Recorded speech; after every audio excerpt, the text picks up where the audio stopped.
마음 세탁소입니다. 만약 누군가 당신에게 이렇게 말한다면 5천만 원 줄게. 욕심 부리지 마. 그는 끝까지 몰랐습니다.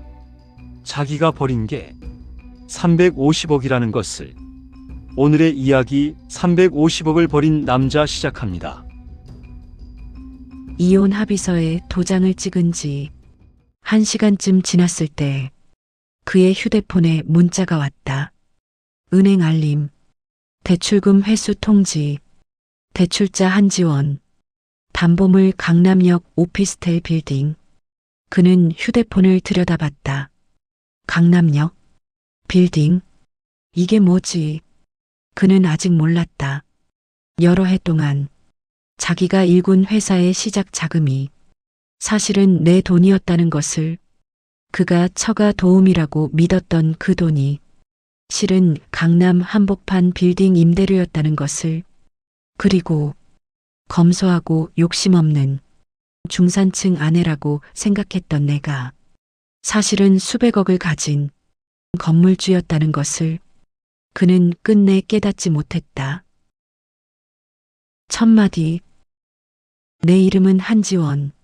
나이는 이제 세지 않는다. 중요한 것은 나이가 아니라 내가 누구였는지, 그가 나를 어떻게 생각했는지니까. 오늘 나는 이혼했다. 재혼한 지 여러 해 만이다. 첫 결혼도 이혼으로 끝났다. 그때는 젊었다. 그때는 울었다. 하지만 이번에는 울지 않았다. 이번에는 내가 선택했으니까. 내가 정체를 숨긴 이유. 첫 결혼 때 남편은 내 돈만 보고 결혼했다. 사랑이 아니었다. ATM이었다. 그래서 두 번째는 달랐어야 했다. 돈이 아니라 나를 보는 사람. 그래서 숨겼다. 하지만 결과는 같았다. 재혼의 시작? 오래전 일이다. 혼자 사는 집, 조용한 아침, 혼자 먹는 저녁. 외롭지는 않았다. 하지만 쓸쓸했다. 마지막으로 누군가와 함께 살고 싶었다. 재혼정보 회사를 찾았다. 담당자가 어떤 분을 찾느냐고 물었다. 착한 사람이라고 했다. 돈은 많지 않아도 괜찮다고. 같이 검소하게 살 수 있는 사람이면 된다고. 그렇게 강민혁을 만났다. 첫 만남. 조용한 카페. 그는 단정한 옷차림에 조심스러운 말투였다. 그는 자기도 재혼이라고 했다. 과거는 묻지 않았으면 좋겠다고. 나도 그렇다고 했다. 그가 내게 뭘 하느냐고 물었다. 집에 있다고 했다. 첫 남편과 이혼하고 일을 못했다고. 그는 작은 무역 일을 한다고 했다. 사업을 키우고 싶은데 자금이 부족하다고. 잠시 망설이더니 솔직하게 말했다. 가진 거 별로 없다고. 사업 자금도 모자라고 빚도 좀 있다고. 나는 그의 눈을 봤다. 솔직했다. 거짓말하지 않으려고 애쓰는 게 보였다. 나도 많이 가진 건 아니라고 했다. 집 하나 있고 적금 좀 있는 정도라고. 검소하게 살면 충분하다고. 그가 고개를 끄덕였다. 자기도 이제 나이도 있고 크게 욕심내지 않는다고. 서로 의지하며 살면 된다고. 나는 미소 지었다. 괜찮은 사람 같았다. 그렇게 우리는 재혼했다. 조촐한 식사 자리, 가까운 친구들만. 화려할 필요 없었다. 과시할 필요도 없었다. 그냥 함께하는 것. 그것만으로 충분했다. 착각의 시장 첫 번째 지원. 결혼하고 얼마 안 돼. 민혁이 조심스럽게 말했다. 사업을 좀 키우고 싶은데 시작 자금이 필요하다고. 얼마나 필요하냐고 물었다. 2억 정도라고 했다. 나는 잠시 생각하는 척했다. 친정에 여쭤보겠다고 했다. 부모님은 안 계시지만 오빠가 있다고 땅도 좀 있다고. 민혁의 얼굴이 밝아졌다. 며칠 후 오빠가 도와주신다고 전했다. 땅 좀 팔아서 2억 보내주신다고. 민혁은 고마워했다. 처남한테 너무 미안하다고. 괜찮다고 했다. 나중에 잘 되면 갚으면 된다고. 그는 생각했을 것이다. 처가가 의외로 여유가 있구나. 땅이 좀 있다니. 시골 땅이겠지만 그래도 2억이면 적지 않은데. 그렇게 착각했다. 그는 상상조차 하지 못했다. 내게 오빠가 없다는 것을. 그 2억이 강남역 오피스텔 빌딩. 임대료 2달치라는 것을. 그 빌딩이 내 아버지가 물려준 유산이고 감정가만 350억이라는 것을. 매달 임대료만 1억씩 들어온다는 것을 그는 눈치채지 못했다. 점점 커지는 착각. 2억으로 그는 사업을 시작했다. 작은 무역회사. 직원 5명. 열심히 일했다. 밤늦게까지 나는 저녁을 차려놓고 그를 기다렸다. 고생했다며 밥을 권했다.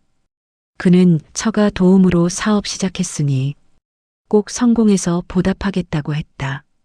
나는 웃었다. 처가 도움? 그는 끝까지 그 착각 속에 살았다. 시간이 흘렀다. 회사는 조금씩 커졌다 하지만 민혁이 또 왔다. 자금이 더 필요하다고. 1억 5천 정도라고. 나는 고개를 끄덕였다. 내 적금 깨서 보태겠다고. 적금이 그렇게 되느냐고 물었다. 검소하게 살면서 조금씩 모았다고 했다. 민혁은 감탄하는 표정이었다. 정말 알뜰하다고. 그는 눈치채지 못했다. 내 통장에는 매달 1억씩 들어온다는 것을. 1억 5천은 한 달 반치. 그 후로도 몇 번 더.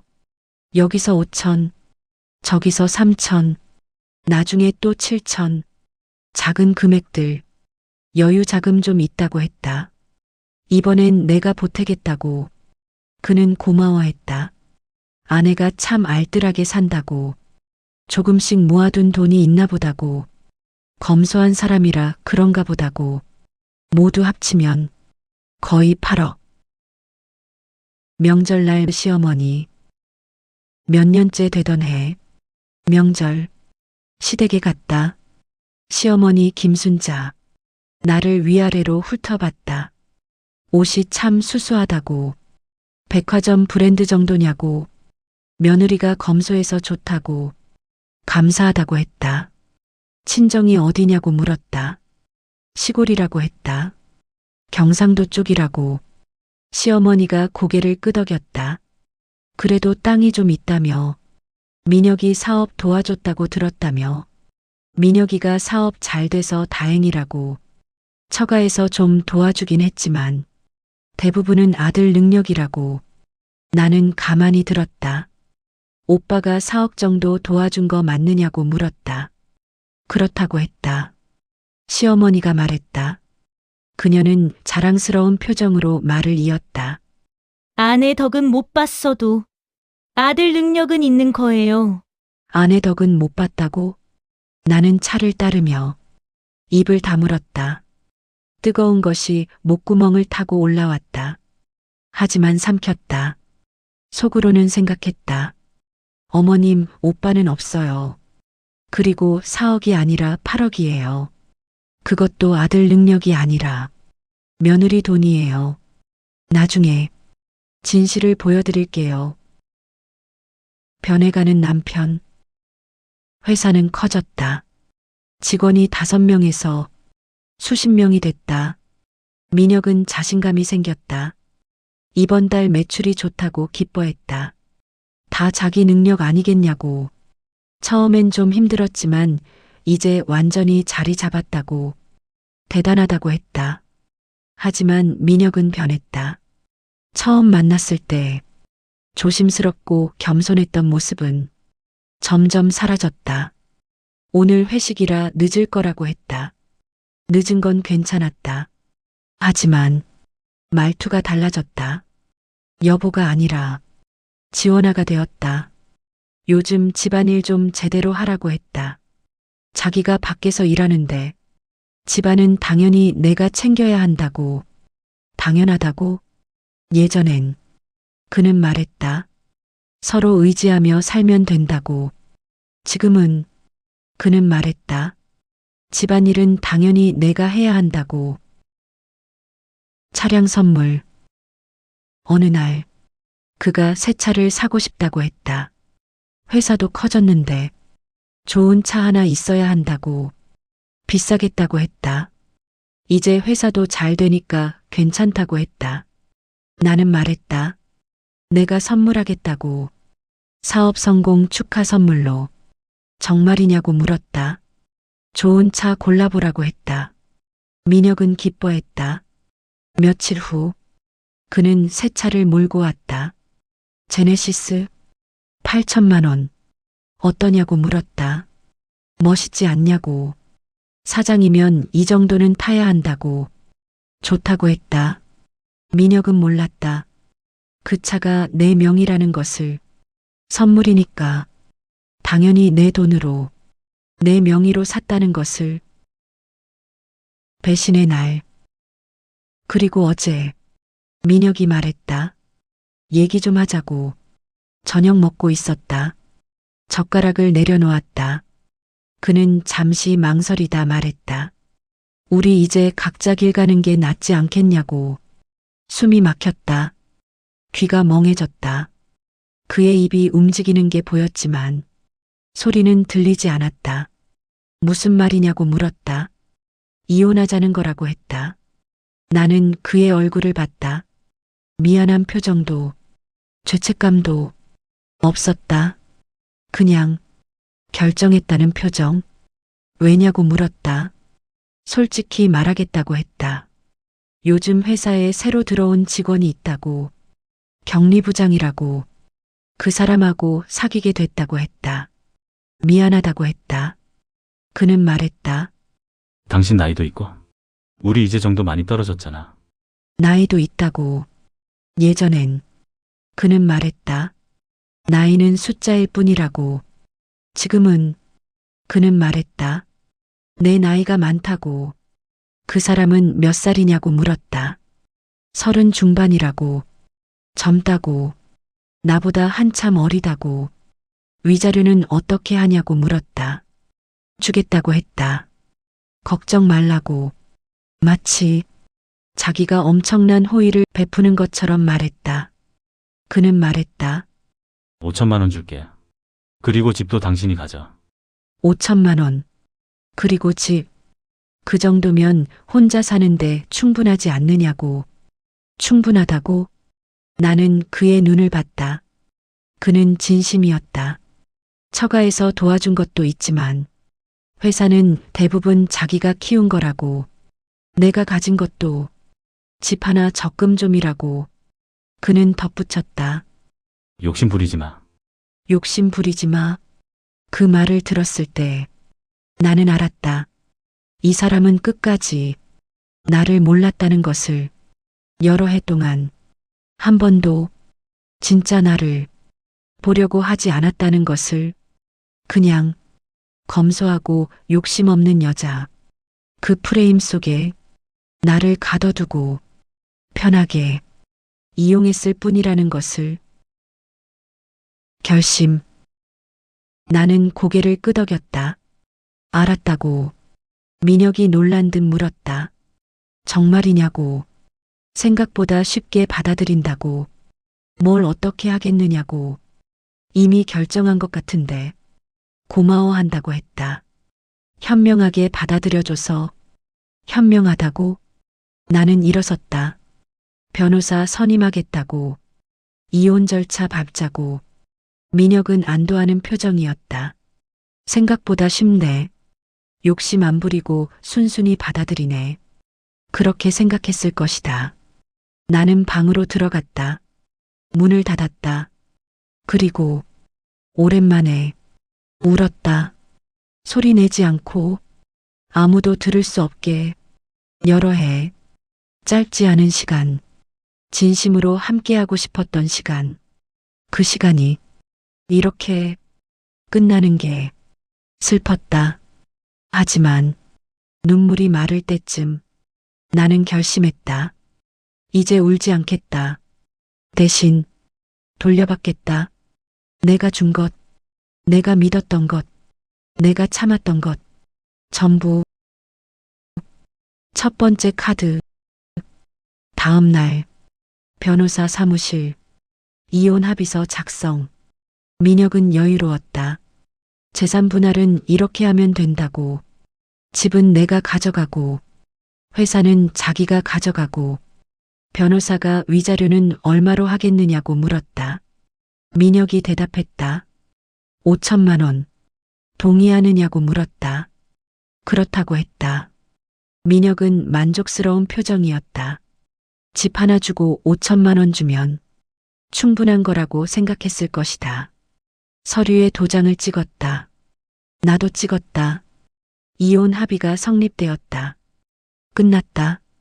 여러 해가 그렇게 끝났다. 민혁은 자리에서 일어났다.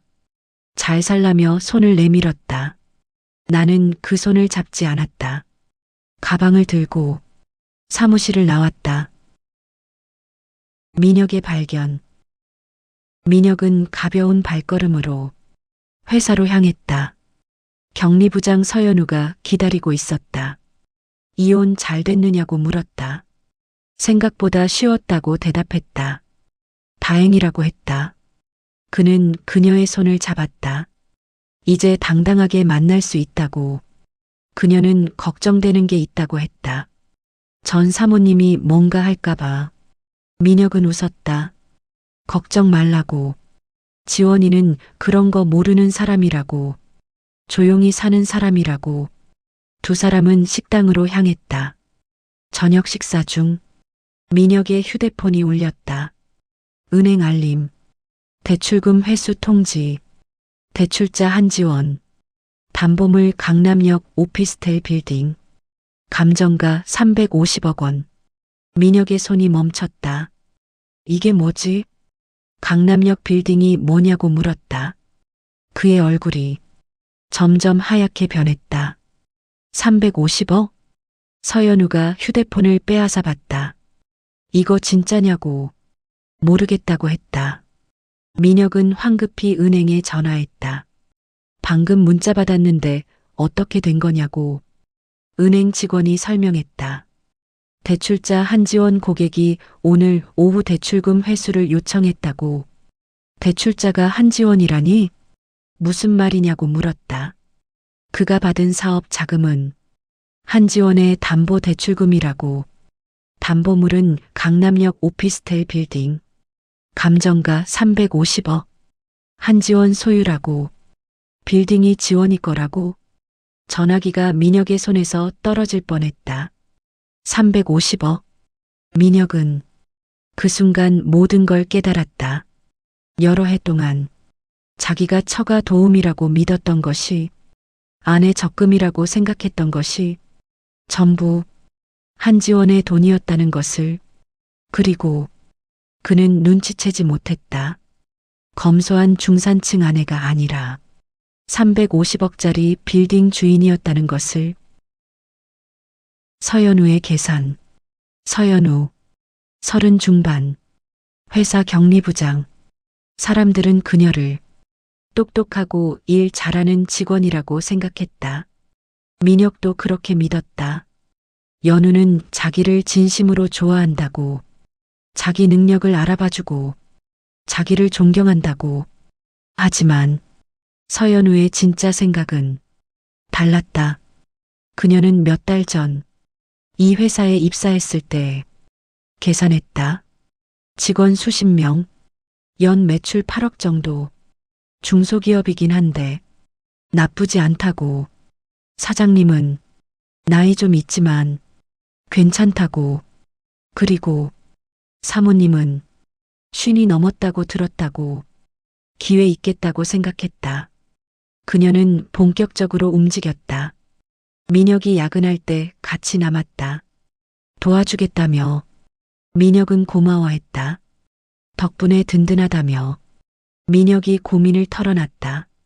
요즘 집에서 좀 힘들다고, 아내랑 대화가 잘 안 통한다고, 서연우는 공감하는 척했다. 힘드시겠다며. 민혁이 말했다. 연우는 좋겠다고. 젊고 예쁘고. 서연우는 수줍은 척 웃었다. 그날 밤 서연우는 속마음을 꺼냈다. 사장님 매력 있느냐고. 솔직히 말하면 아니라고.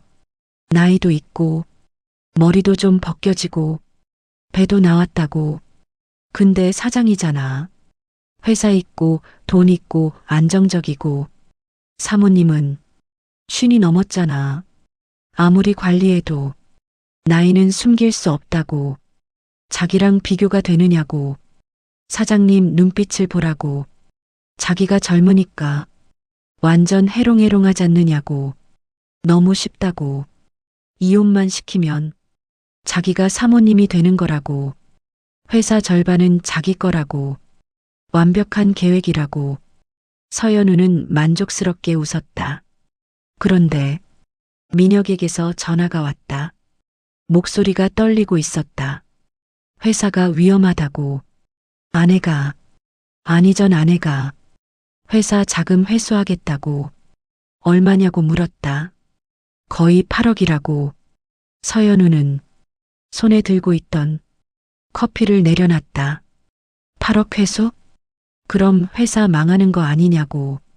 그럼 사장님은 백수가 되는 거잖아. 사모님 자리는 무슨 자기가 백수 아내 되는 거냐고. 계획이 틀어졌다. 그리고 더 충격적인 사실을 알게 됐다. 회사 직원들 대화를 엿들었다. 사모님이 건물주래. 강남에 빌딩 있대. 350억짜리.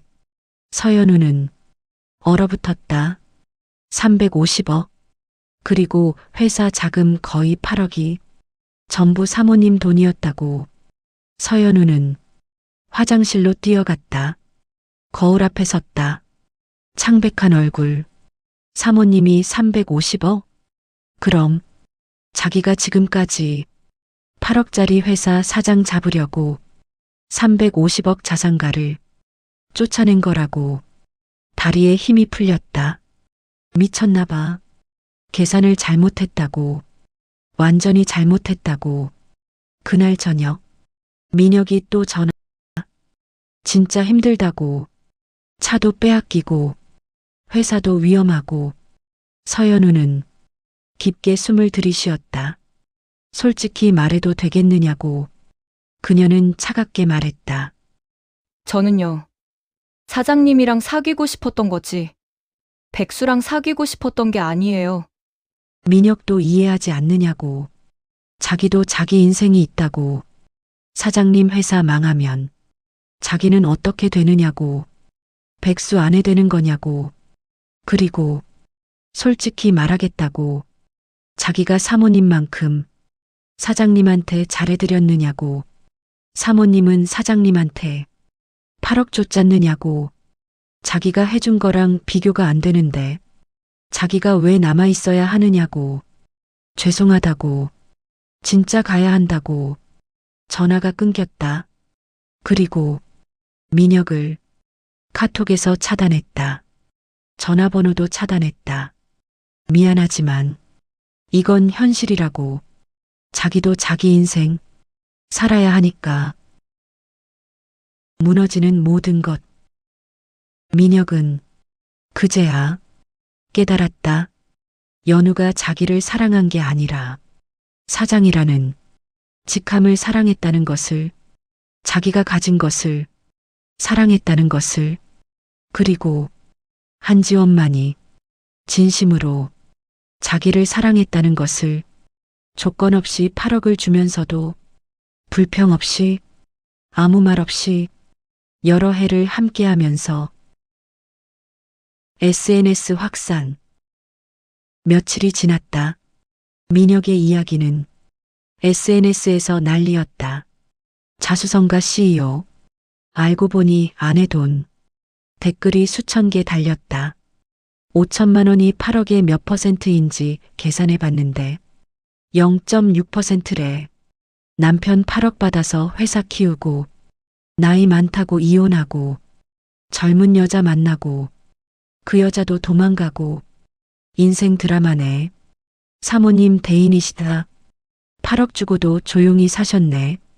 남편 완전 호구. 350억 버리고 8억 잡았네. 아니 8억도 날아감. 민혁은 이 모든 걸 봤다. 그리고 삭제할 수도 없었다. 막을 수도 없었다. 그냥 보는 수밖에. 시어머니의 전화. 회사가 문을 닫은 지 이틀째 되는 날, 민혁의 휴대폰이 울렸다. 어머니였다. 받기 싫었지만 받았다. 어머니의 목소리는 다급했다. 큰일 났다고. 우리 집이 팔린다고. 방금 부동산에서 연락 왔는데 집주인이 집을 팔겠다고. 나가야 한다고. 민혁은 조심스럽게 물었다. 그 집 명의가 누구냐고. 확인해 보라고 했다. 1시간 후 어머니가 다시 전화했다. 목소리가 떨리고 있었다. 명의가 한지원이라고.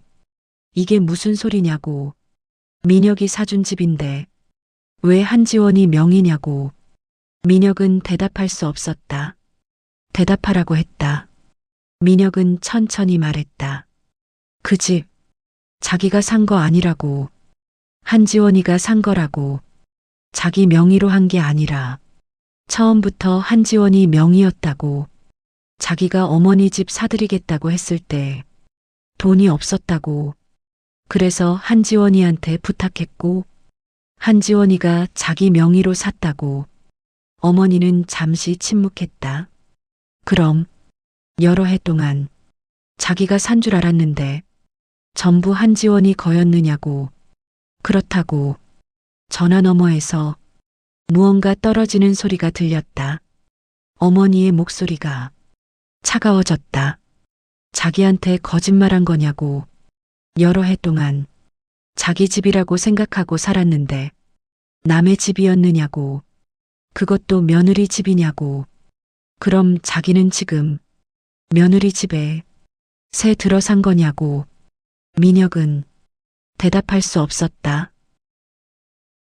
한지원의 답장. 며칠 후 어머니가 또 전화했다. 한지원이한테 전화 좀 해봤다고. 집 문제 때문에. 한지원이는 전화 안 받더라고. 그래서 문자 보냈다고. 며느리 엄마다. 전화 좀 받아달라고. 어머님, 저 이제 며느리 아니에요. 아드님이 이혼하셨잖아요. 그렇게 쓰더라고. 어머니는 분한 목소리로 말했다. 그래서 또 보냈다고. 그래도 여러 해를 가족이었는데 정이 있잖느냐고. 엄마가 나갈 데가 없다고. 제발 도와달라고. 답장이 왔다고. 어머니가 천천히 읽었다. 어머님, 여러 해 동안 가족이었다고 하셨죠. 맞아요. 저도 그렇게 생각했어요. 그래서 명절 때마다 정성껏 음식 차렸고 어머님 용돈도 드리고 아프실 때 병원도 모시고 그렇게 살았어요. 그런데 어머님은 제게 뭐라고 하셨죠? 우리 민혁이가 사업 잘 키웠다고. 처가 도움 좀 받았지만 대부분은 아들 능력이라고. 아내 덕은 못 봤어도 아들 능력은 있으니까. 어머님, 진실을 말씀드릴게요. 처가 도움 없었어요. 제게 오빠도 없고 처가도 없어요. 전부 제 돈이었어요. 아들 능력 없었어요. 8억 거의 전부 제가 준 돈이에요. 아내 덕, 네, 못 보셨죠? 왜냐하면 제가 정체를 숨겼으니까요. 이제 아드님은 진짜 아들 능력만으로 사셔야 해요. 어머님도 그렇게 사시면 돼요. 아들 능력으로. 어머니의 마지막. 어머니는 한동안 말이 없었다. 그럼 진짜냐고 물었다. 처가 도움도 없었느냐고. 전부 한지원이 돈이었느냐고. 그렇다고. 8억이냐고. 그렇다고.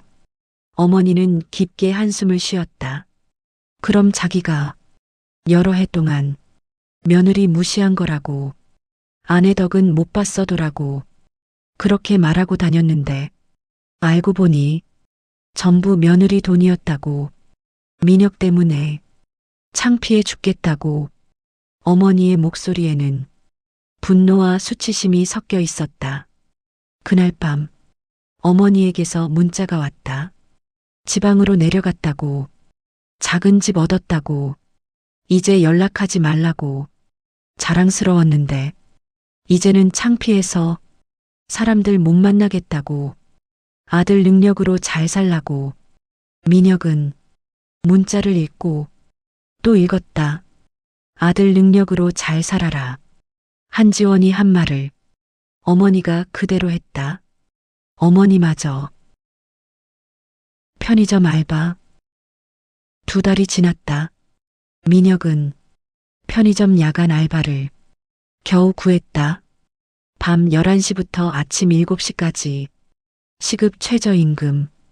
대표이사에서 편의점 알바로 몇 달 전 직원들이 그를 사장님이라고 불렀다.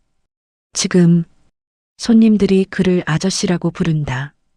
첫날 밤 11시 편의점.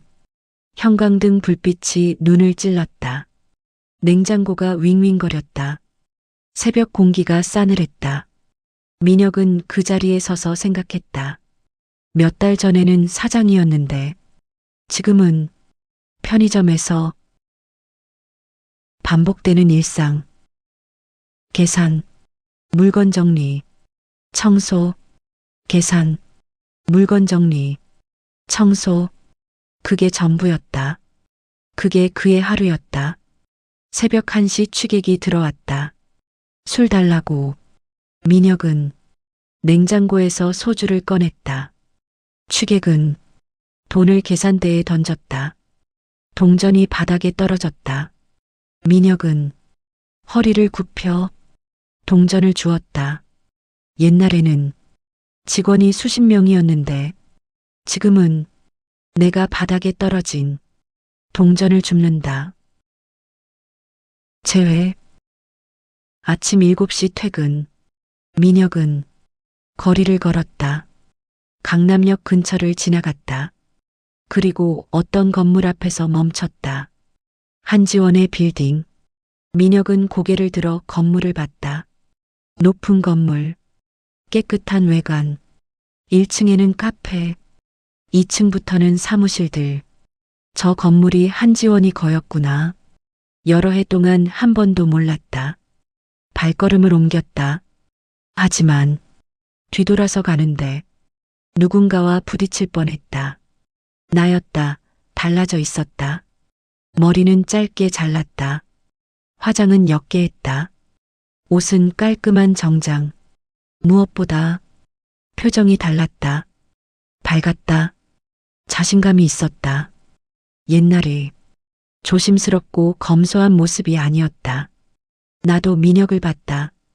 잠시 침묵. 민혁이 먼저 말했다. 차가운 목소리로 대답했다. 무슨 일이냐고 물었다.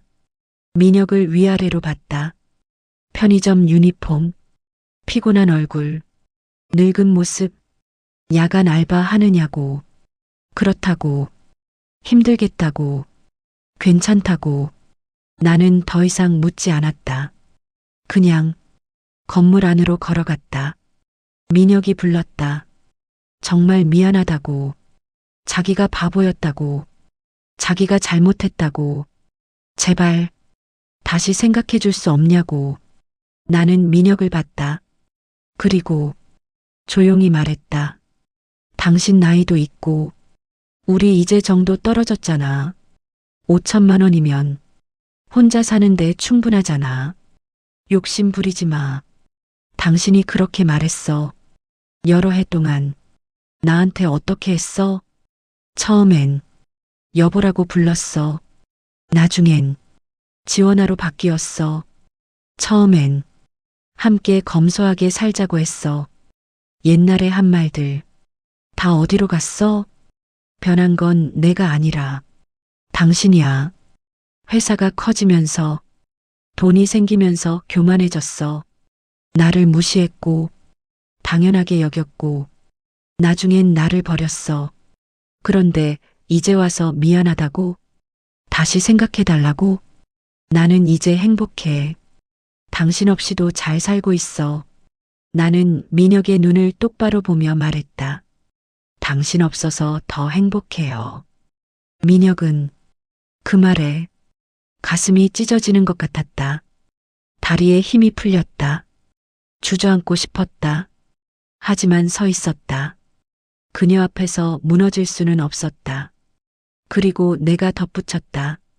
자기한테 다시 돌아갈 이유가 있어? 사랑? 그건 당신이 버렸어. 돈? 나는 이미 충분히 있어. 동반자? 나는 혼자서도 행복해. 당신이 나한테 줄 수 있는 게 뭐야? 민혁은 대답할 수 없었다. 정말로 줄 수 있는 게 아무것도 없었다. 완벽한 복수? 석 달이 지났다. 민혁은 여전히 편의점 알바를 하고 있었다. 통장 잔액 2천만 원. 빚독촉 전화. 친구 없음. 가족. 연락 두절. 그날 민혁의 휴대폰에 문자가 왔다. 변호사 사무실에서 재산분할 최종 정리를 위해 내일 오후 2시 방문 바란다고. 재산분할 남은 게 뭐가 있다고. 하지만 가야 했다. 변호사 사무실. 다음 날 오후 변호사 사무실. 민혁이 먼저 도착했다. 초라한 옷, 피곤한 얼굴. 잠시 후 나도 도착했다. 깨끗한 정장, 단정한 머리, 자신감 있는 표정. 민혁이 나를 봤다. 눈을 피했다. 변호사가 말했다. 오늘은 최종 재산 분할 정리를 하겠다고. 먼저 강민혁 재산 목록이라고. 현금 2천만 원. 부동산 없음. 차량 없음. 회사 지분 없음. 기타 자산 없음. 총 재산 2천만 원. 민혁은 그 서류를 봤다. 얼굴이 굳었다. 2천만 원. 그게 전부였다. 변호사가 계속했다. 다음은 한지원 재산 목록이라고. 부동산 강남역 오피스텔 빌딩 350억 원. 강민혁 거주 아파트 6억 원. 김순자 시어머니 거주 아파트 4억 원. 차량 제네시스 G80 8천만 원. 현금 및 예금 50억 원. 총 자산 약 410억 원. 민혁의 손이 떨렸다. 손바닥에 손톱이 파고들었다. 아팠다. 하지만 그보다 더 아픈 건 저 숫자들이었다. 410억? 변호사는 계속 설명했다. 강민혁이 거주하던 아파트는 한지원 명의라고. 시어머님께서 거주하시던 아파트도 한지원 명의라고. 강민혁이 어머니 집 사드리겠다고 했을 때 한지원이 구입했고 처음부터 한지원 명의였다고. 차량도 한지원 명의이며 할부금도 한지원이 납부했다고. 민혁은 고개를 감싸쥐었다. 진실의 폭로. 변호사가 다른 서류를 꺼냈다. 강민혁 회사에 대한 자금 지원 내역이라고. 1년차 2억 원, 2년차 1억 5천만 원, 3년차 2억 원 등으로 총 지원액 7억 8천만 원. 모두 한지원 개인 자금에서 나간 돈이라고. 민혁은 서류를 봤다. 그리고 강민혁이 한지원에게 제안한 위자료는 5천만 원이 맞느냐고. 그렇다고. 민혁은 작은 목소리로 대답했다. 나는 그제야 입을 열었다. 위자료 5천만 원은 7억 8천만 원이 몇 퍼센트냐고. 민혁은 대답하지 못했다. 5천만 원은 7억 8천만 원이 0.6%라고 1%도 안 된다고 그걸 가지고 당신이 나한테 뭐라고 했어? 5천만 원이면 혼자 사는데 충분하잖아. 욕심 부리지 마. 그렇게 말했어. 민혁은 고개를 숙였다. 당신도 5천만 원으로 살아. 내가 그 돈 줄게. 변호사가 물었다. 최종 합의하겠느냐고. 그렇다고 민혁이 작은 목소리로 말했다. 위자료 5천만 원은 일주일 내로 강민혁 계좌로 입금된다고. 나는 일어섰다. 가방을 들었다. 민혁이 나를 불렀다. 나는 멈췄다. 하지만 돌아보지 않았다. 정말 후회한다고. 다시 돌아갈 수 있다면 절대 바람 피우지 않을 거라고. 잘할 거라고. 감사하게 살 거라고. 나는 천천히 말했다. 하지만 돌아갈 수 없잖느냐고. 그리고 후회는 안 해도 된다고. 민혁이 고개를 들었다. 민혁이 선택한 거니까.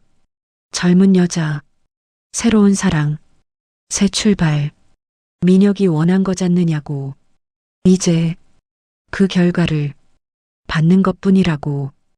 5천만 원 받아서 잘 살라고. 그게 충분한지 직접 경험해 보라고. 나는 문을 열었다. 마지막으로 뒤돌아봤다. 감사하다고. 뭐가? 민혁 덕분에 알았다고.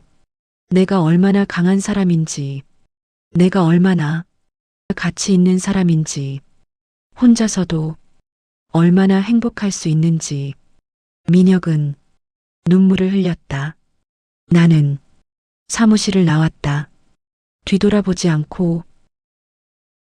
에필로그 1년 후. 1년이 지났다. 나는 한지원, 여전히 건물주로 잘 살고 있다. 매달 1억씩 임대료가 들어온다. 여유롭게 봉사활동도 한다. 어려운 사람들을 돕는다. 친구들도 자주 만난다. 밝게 웃는다. 혼자지만 외롭지 않다. 오히려 자유롭다. 어느 날 거리에서 누군가를 봤다. 민혁이었다. 여전히 편의점 알바 유니폼, 더 늙어 보이는 얼굴. 나를 보고 고개를 숙였다. 인사하지 않았다. 나도 그냥 지나쳤다. 더 이상 그 사람은 내 인생에 없다. 카페에 앉아 커피를 마셨다. 창밖을 봤다. 햇살이 좋았다. 나는 웃었다. 진심으로. 그리고 생각했다. 이혼 최고의 선택이었다고. 이제는 정말 행복하다고. 서연우의 현재. 서연우는 다른 회사에 취직했다. 격리가 아니라 일반 사무직으로. SNS에서 그녀를 봤다. 평범한 일상, 평범한 얼굴.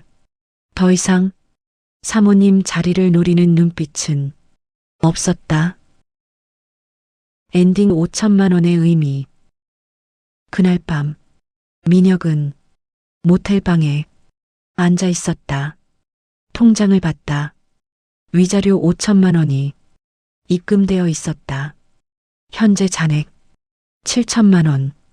5천만 원이면 혼자 사는데 충분하잖아. 자기가 했던 말. 민혁은 계산기를 꺼냈다. 7천만 원. 모텔비 월 80만 원. 식비 월 50만 원. 교통비 월 20만 원. 기타 월 50만 원. 월 200만 원씩 쓰면 35개월. 약 3년 후엔. 민혁은 계산기를 내려놓았다. 한지원의 말이 떠올랐다. 5천만 원으로 살라고. 그게 충분한지 증명해 보라고. 민혁은 창밖을 봤다.